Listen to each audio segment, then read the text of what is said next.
So hello students, class start करते हैं। Semester 4 का सेकंड क्लास फाइनेंशियल अकाउंटिंग। हम लोगों ने लास्ट क्लास में चैप्टर स्टार्ट किया था इंश्योरेंस क्लेम। हम लोगों ने सारा सब्जेक्टिव मैटर जो भी था loss of stock regarding discuss कर लिया था। एक और छोटा सा कंसेप्ट है, उसको भी डिस्कस कर लेते हैं। लिखो एवरेज क्लॉज।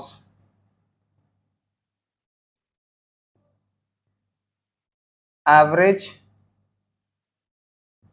क्लॉज। देखो ये एवरेज क्लॉज क्या होता है, इस कंसेप्ट को समझते हैं।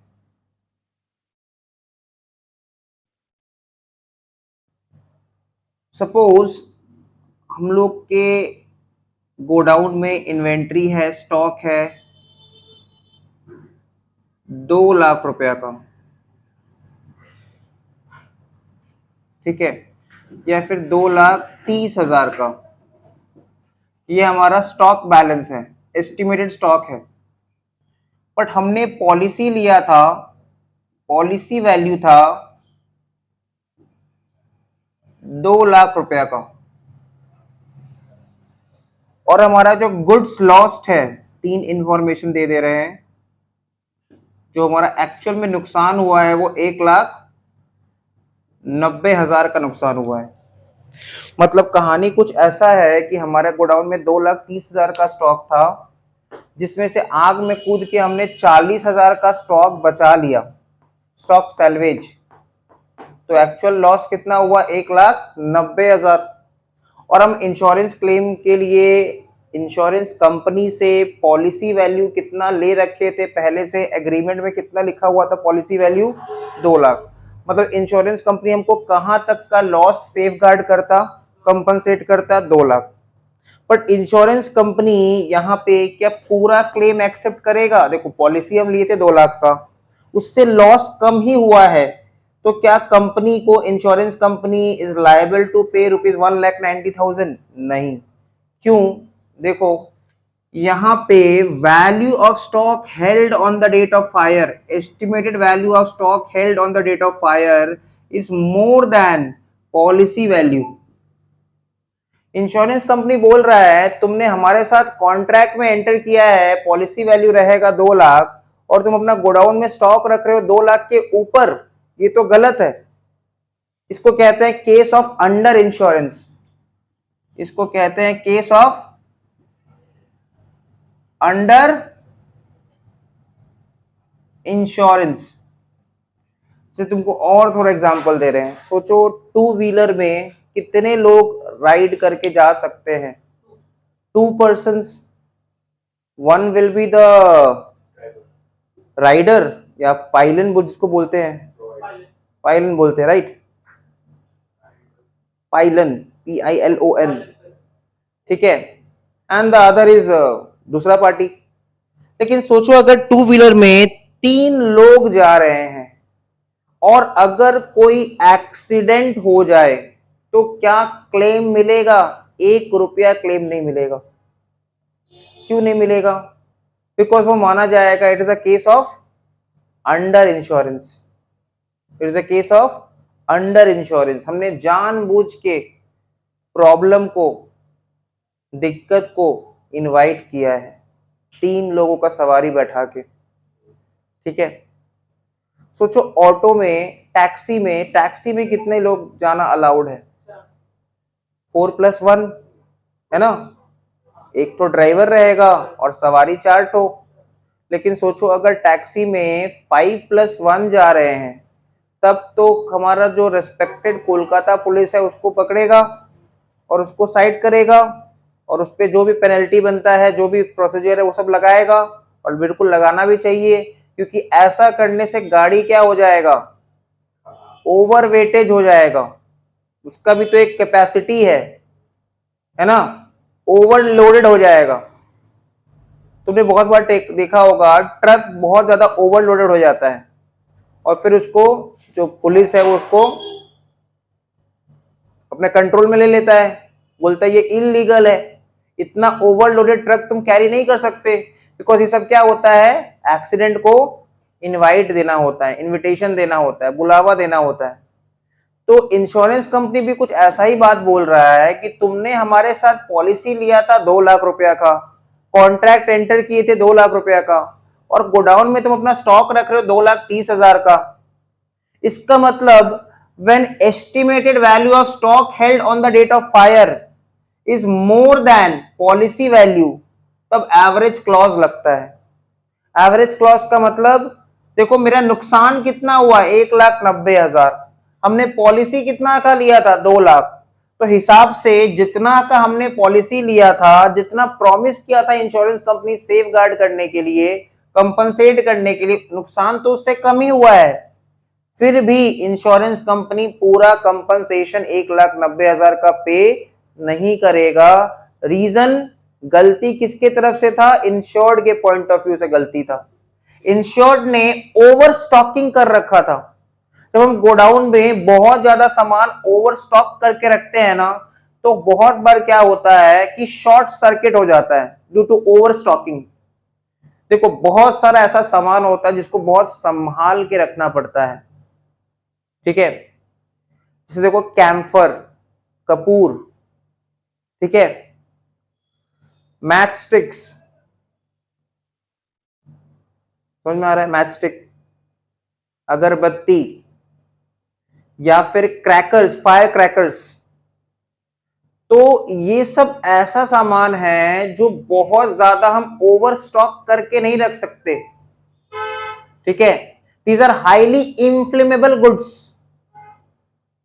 तो इसको अगर हम बहुत ज्यादा ओवर स्टॉक करके रखेंगे तो ओवर स्टॉकिंग के कारण हो सकता है कंजेशन हो जाए, बहुत ज्यादा ही ठेस ठास के सामान रखेंगे तो हो सकता है ड्यू टू सच कुछ एक्सीडेंट हो सकता है, क्लियर। इसलिए हम लोग को अपना गोडाउन में कितना स्टॉक रखना है, जितना का हमने पॉलिसी लिया होगा। अब एक स्टूडेंट बोल रहा सर पॉलिसी ज्यादा ले लेता, कम क्यों लिया, अरे ऐसा नहीं होता है। जब हम इंश्योरेंस करवाते हैं तो इंश्योरेंस कंपनी आके चेक करेगा हमारा गोडाउन का कैपेसिटी कितना है, उसमें एट अ टाइम कितना स्टॉक रख सकते हैं, क्लियर। हम जब अपना लाइफ का इंश्योरेंस करवाते हैं, हेल्थ का इंश्योरेंस करवाते हैं, तो पहले हमसे 1000 तो टेस्ट कराया जाता है हेल्थ इंश्योरेंस के केस में, पहले से कोई बीमारी नहीं होना चाहिए, नहीं तो बाद में उसका क्लेम नहीं मिलेगा। इंश्योरेंस पॉलिसी लेने के बाद कोई बीमारी आता है तब उसका क्लेम मिलता है, और अगर बीमारी पहले से ही है बॉडी में तब करोड़ रुपए का इंश्योरेंस करवा लो, उसका क्लेम नहीं मिलेगा, क्लियर। तो इंश्योरेंस कंपनी का जो रिप्रेजेंटेटिव है वो लोग आएगा, वो लोग चेक करेगा हमारा गोडाउन का कैपेसिटी कितना है, उसके हिसाब से हमारे बीच और इंश्योरेंस कंपनी के बीच में एग्रीमेंट बनेगा, एग्रीमेंट में पॉलिसी वैल्यू लिखा रहेगा, और जितना पॉलिसी वैल्यू हम लेंगे, ठीक है, उससे इक्वल, उसका बराबर स्टॉक रख सकते हैं, बिल्कुल रख सकते हैं, बट उससे ज्यादा स्टॉक नहीं रख सकते। तो whenever in the question value of stock held on the date of fire is more than the policy value, estimated value of stock held on the date of fire is more than policy value, तब average clause applicable होता है। और जब average clause applicable होगा तो जितना नुकसान हुआ है ना उसका भी भरपाई पूरा नहीं करेगा कंपनी, पैसा काट लेगा, इसी को कहते हैं एवरेज क्लॉज। तो एवरेज क्लॉज जो हम लोग हेडिंग दी उसमें लिखते हैं,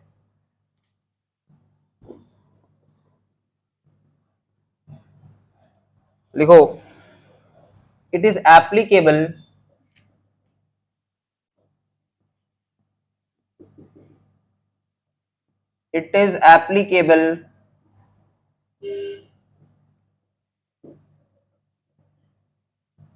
when estimated value of stock held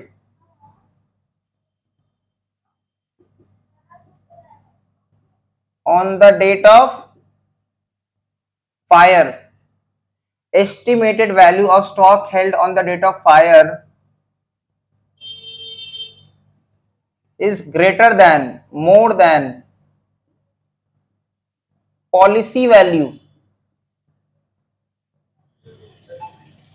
is greater than or more than policy value. और पॉलिसी वैल्यू का दूसरा नाम क्या होता है, सम अश्योर्ड। पॉलिसी वैल्यू का दूसरा नाम होता है sum assured, full stop. Therefore net claim, अब ये नेट क्लेम क्या होता है, कितना क्लेम पास होगा, ठीक है, इंश्योरेंस कंपनी कितना क्लेम एक्सेप्ट करेगा, तो उसको भी कैलकुलेट करने के लिए एक फॉर्मूला जैसा है, समझो, policy value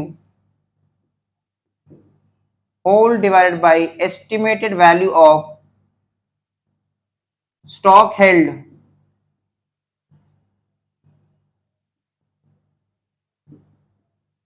on the date of fire, estimated value of stock held on the date of fire, whole into goods lost, whole into goods lost। तो कितना क्लेम पास होगा ये डिपेंड करता है कि एवरेज क्लॉज लगेगा या नहीं लगेगा। तो क्या एवरेज क्लॉज हर बार लगेगा, इसके ब्रैकेट में लिख लेना लॉस ऑफ स्टॉक, ये एवरेज क्लॉज किसके लिए है, लॉस ऑफ स्टॉक के लिए। आगे चल के जब हम लोग टॉपिक पढ़ेंगे लॉस ऑफ प्रॉफिट, तब उसके लिए कंडीशन दूसरा रहेगा। तो एवरेज क्लॉज एप्लीकेबल कब रहता है, when estimated value of stock held on the date of fire is more than the policy value. अगर ये उल्टा हो जाए, या फिर ऐसा सोचो estimated value of stock held on the date of fire is equal to policy value, तब क्या कोई दिक्कत है, नहीं, तब दिक्कत नहीं है। या फिर उल्टा हो जाए, पॉलिसी वैल्यू ज्यादा है, ठीक है, और estimated value of stock held on the date of fire come है।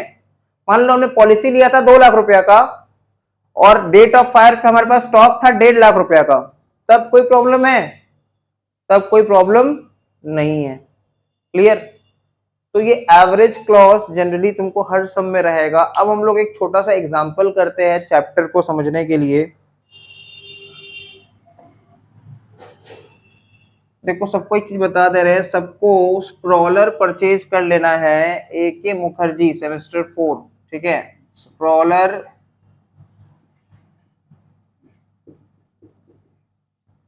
AK मुखर्जी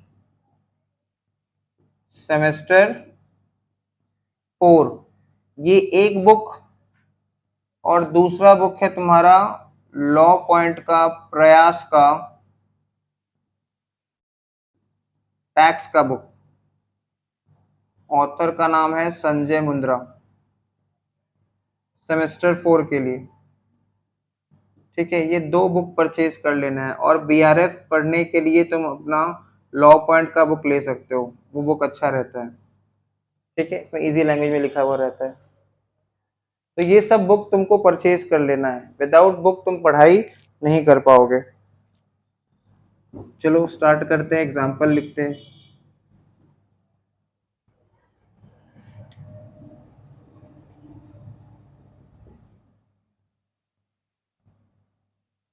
लिखो एग्जाम्पल, एग्जाम्पल लिखो। A fire occurred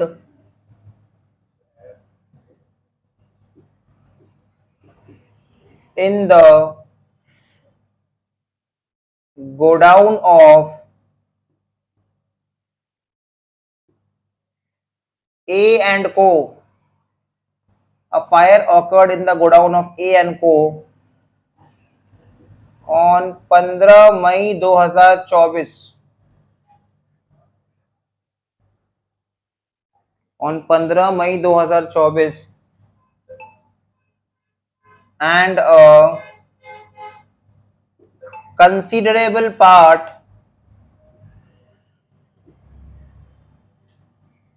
of stock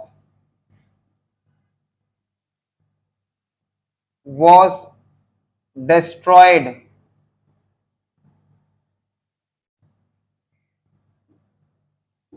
comma, however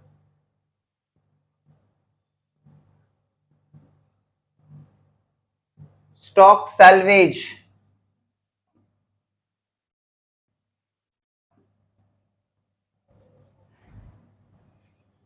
was rupees 10,000, However, stock salvage was rupees 10,000.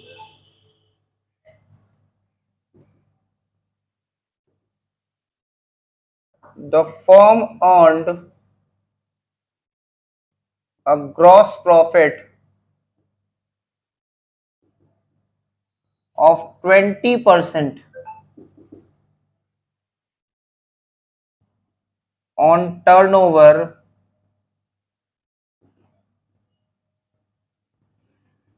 in the preceding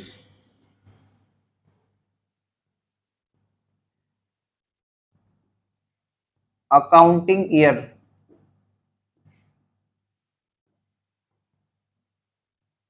So stop.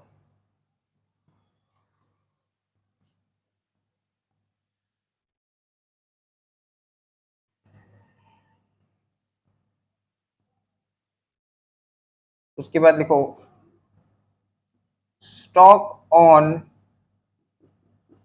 1st January 2024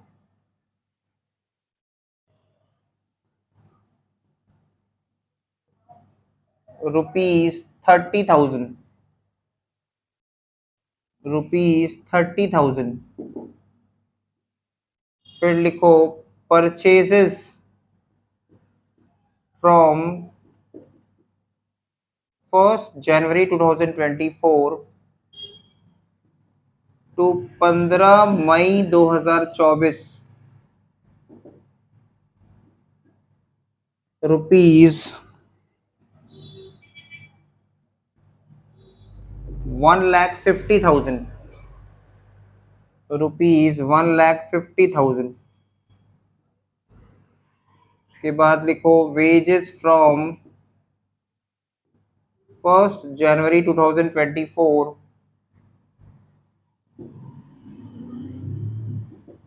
to 15 May 2024 rupees 60,000, rupees 60,000. उसके बाद लिखो sales from 1st January 2024 to 15 May 2024 rupees 1,25,000, 1,25,000.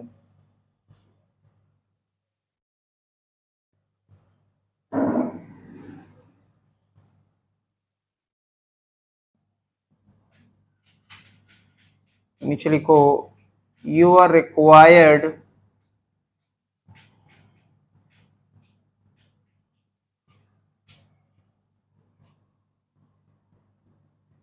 To calculate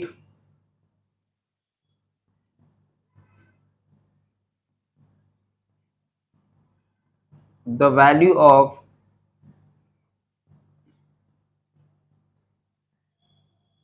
stock held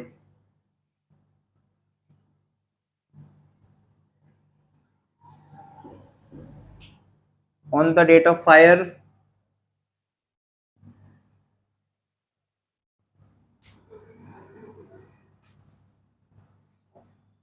and prepare a statement of claim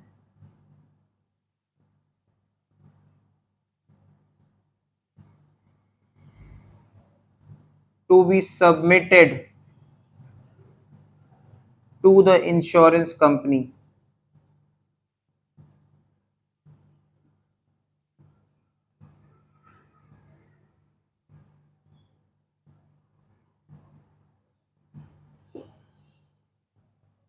तो ये हमारा question है.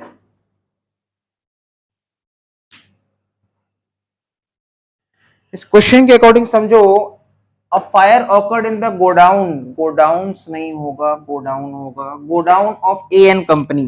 तो A N company एक business है, उसके गोडाउन में आग लग गया था. कितना तारीख को लगा था आग?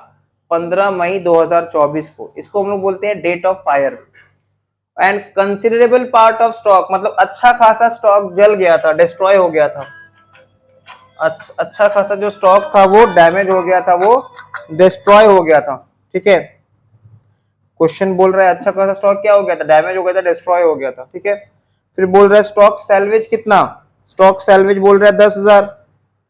ठीक है, स्टॉक सेल में तो जितना स्टॉक हम लोगों ने बचा लिया जलने से 10,000। और क्या लिखा है, firm earn GP gross profit of कितना परसेंट, 20% ऑन टर्नओवर। टर्नओवर का मतलब क्या होता है, sales in the preceding accounting year. तो पिछले अकाउंटिंग ईयर में फर्म ने कितना परसेंट जीपी अर्न किया था, 20% जीपी अर्न किया था ऑन सेल्स। फिर तुम देखो स्टॉक ऑन 1 जनवरी 2024, मतलब ओपनिंग स्टॉक कितना था, जिस साल आग लगा उस साल का ओपनिंग स्टॉक कितना था, 30,000। फिर परचेजेस दिया हुआ है 1 जनवरी 2024 से लेके 15 मई 2024 डेट ऑफ फायर तक का परचेजेस 1.5 लाख। फिर वेजेस दिया है वो है 1 जनवरी 2024 से लेके 15 मई 2024 डेट ऑफ फायर तक का वेजेस। सेल्स भी दिया हुआ है। क्या नहीं दिया हुआ है, 15 मई 2024 का stock held on the date of fire, वही हमको कैलकुलेट करना है कि 15 मई 2024 को कितना रुपया का स्टॉक था गोडाउन में।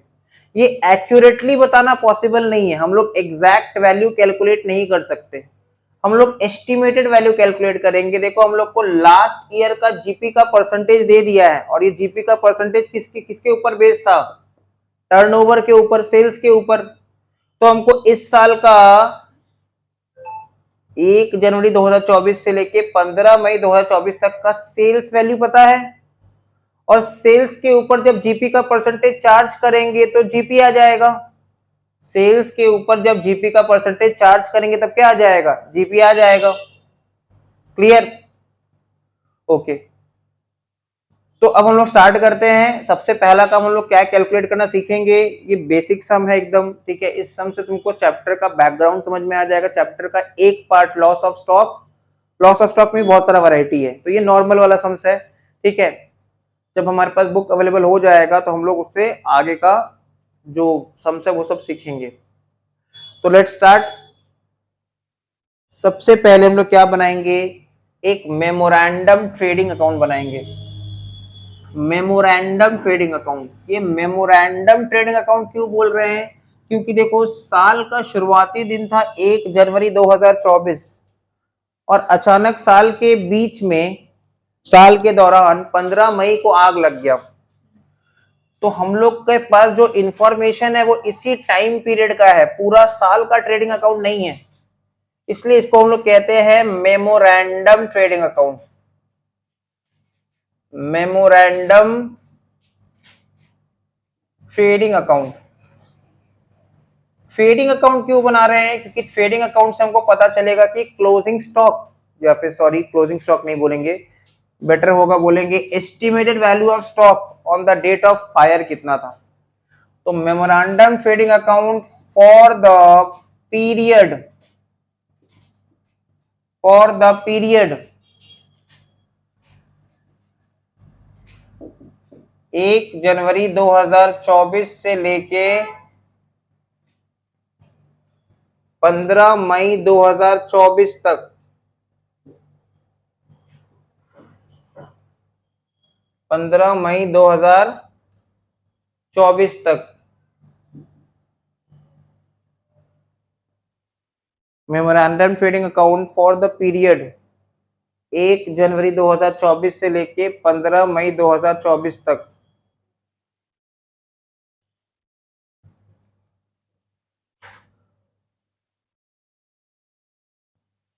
पर्टिकुलर्स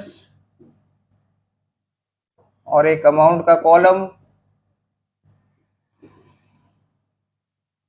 पर्टिकुलर्स और एक अमाउंट का कॉलम। ध्यान से देखो 1 जनवरी 2024 का stock that is opening stock कितना दिया हुआ था, तो लिख देंगे टू ओपनिंग स्टॉक 30,000। ठीक है, लिख दिए। फिर देखो इस टाइम पीरियड के दौरान purchases, during this time period purchases कितना दिया हुआ था क्वेश्चन में, 1,50,000। तो लिख देंगे टू परचेजेस 1,50,000। ठीक है। फिर wages during this time period कितना दिया हुआ था क्वेश्चन में, 60,000। तो लिख देंगे टू वेजेस 60,000। ठीक है। उसके बाद लिख देंगे टू ग्रॉस प्रॉफिट,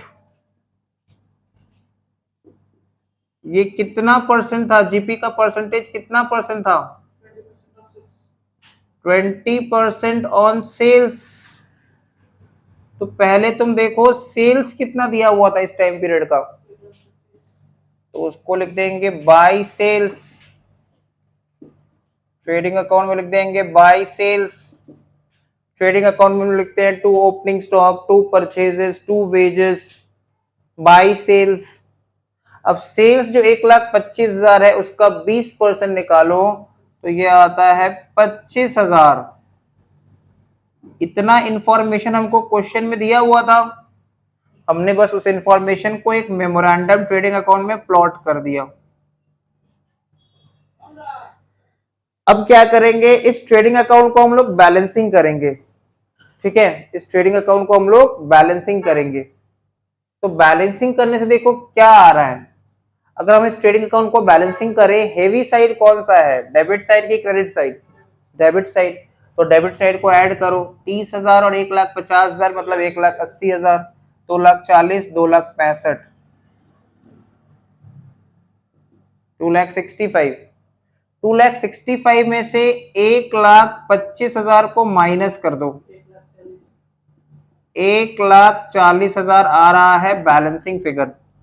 ये जो 1,40,000 आया ना, इसी को हम लोग बोल देंगे बाय क्लोजिंग स्टॉक।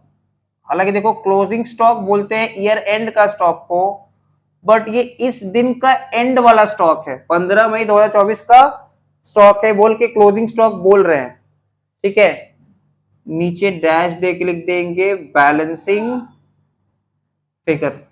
तो हमको हमारा पहला आंसर मिल गया, मतलब हमारा जो चैप्टर है वो इसी के आसपास घूमेगा कि हम लोग को एक ट्रेडिंग अकाउंट बना के पहले क्लोजिंग स्टॉक निकालना पड़ेगा।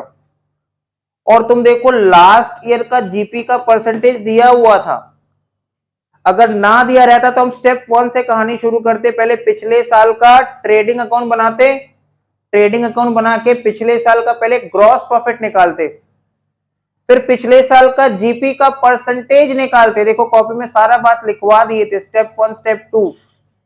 बट सोचो जब ऑलरेडी जीपी का परसेंटेज दिया हुआ है तब स्टेप 1 और स्टेप 2 बनाने का दरकार नहीं है, तब सीधा कहानी स्टेप 3 से शुरू किए थे। बोलो क्या डाउट है। 265 यार, करेक्ट 265।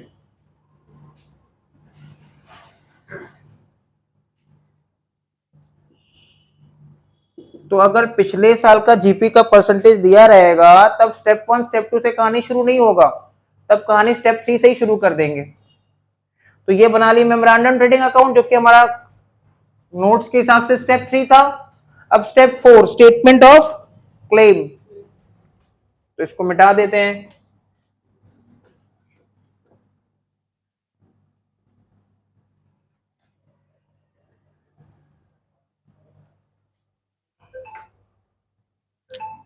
स्टेटमेंट ऑफ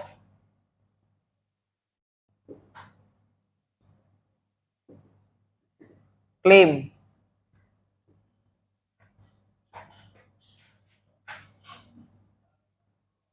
पर्टिकुलर्स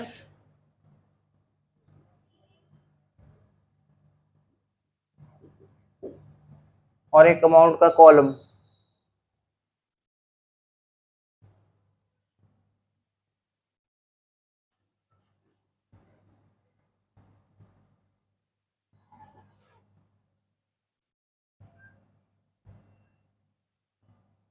तो सबसे पहले लिख देंगे estimated value of stock held,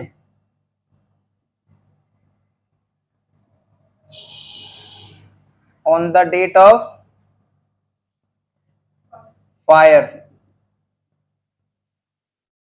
Estimated value of stock held on the date of fire.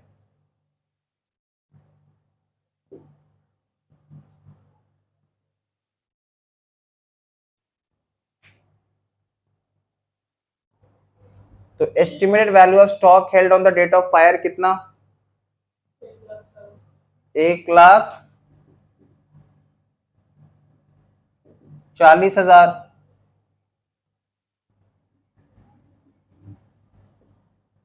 और उससे लेस कर देंगे स्टॉक सैल्वेज। स्टॉक सैल्वेज देखो इसका फॉर्मेट भी लिखवा दिए थे। स्टॉक सैल्वेज कितना था? 10,000।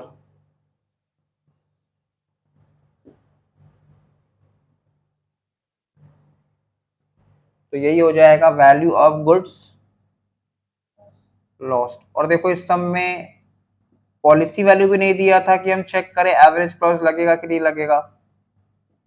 तो ये एक सिंपल सा सम्स था, मतलब इस टाइप का होता है सम्स।